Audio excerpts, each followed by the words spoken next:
3 ans de guerre, 150 000 morts, 2,5 millions de réfugiés et pas la moindre solution en vue. L'ampleur de la crise syrienne a dépassé tous les pronostics et le conflit est loin d'être terminé. Mais comment expliquer une telle situation?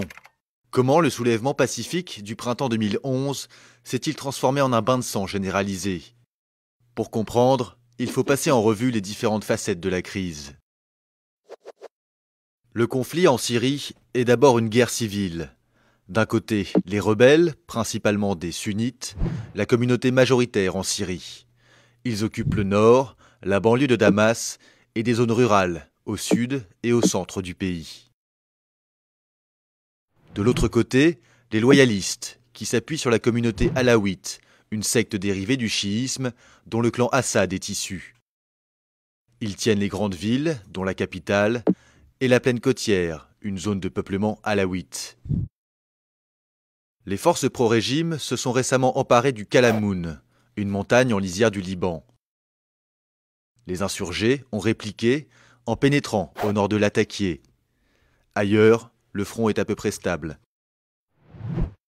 Mais très vite, cette guerre civile a été instrumentalisée par de multiples pays qui ont fait de la Syrie un champ de bataille par procuration. Premiers acteurs de cette internationalisation, les puissances occidentales, qui sont les parrains de l'opposition. Les États-Unis et les grands pays européens épaulent la coalition nationale syrienne, la principale formation anti-Assad. Lancée fin 2012, la CNS est reconnue par une centaine de pays comme le seul représentant du peuple syrien. Mais le soutien occidental, essentiellement diplomatique, n'a jamais permis à la CNS de s'ériger en une véritable alternative au régime Assad. Les financements restent insuffisants, les livraisons d'armes se font au compte-gouttes, et les États-Unis ont toujours refusé l'option militaire, notamment après l'attaque chimique contre la banlieue de Damas en août 2013. Deuxième vecteur d'ingérence, la Chine et la Russie, qui sont les protecteurs du régime Assad. Ces deux membres du Conseil de sécurité de l'ONU ont bloqué à 3 reprises des projets de résolution hostiles à Damas. Par ailleurs, Moscou ravitaille en flux tendu l'armée syrienne. Dans cette crise, les motivations de la Russie sont de diverses natures. Économique d'abord, car le régime Assad est un vieux client de son industrie de défense. Militaire ensuite, avec le port de Tartous, qui constitue sa toute dernière base en Méditerranée.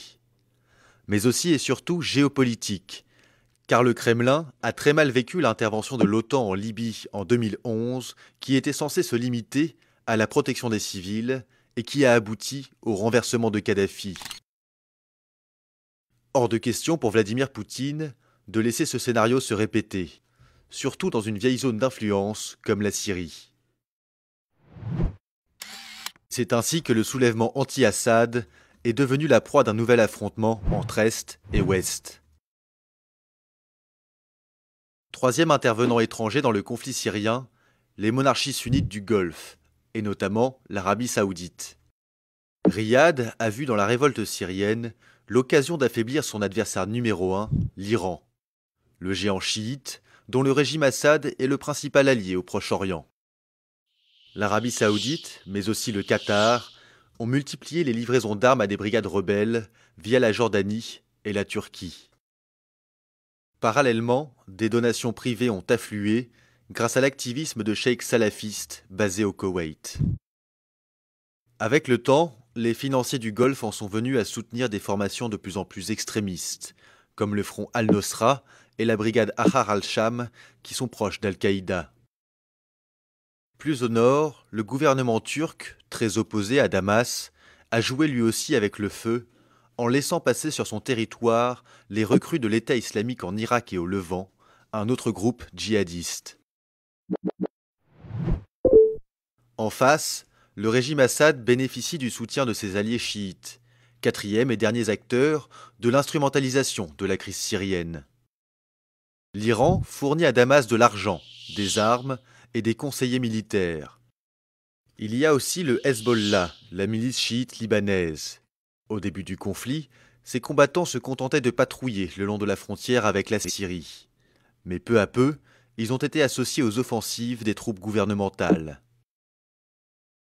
Pareil pour les milices chiites irakiennes.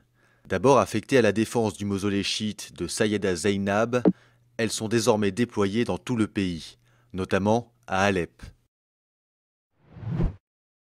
C'est ainsi que la Syrie est devenue le théâtre d'un nouvel épisode de la rivalité ancestrale entre chiites et sunnites. Récapitulons. Guerre civile, guerre froide, guerre sainte, le conflit syrien est un concentré de problématiques locales, régionales et internationales. Un casse-tête qui semble pour l'instant impossible à résoudre.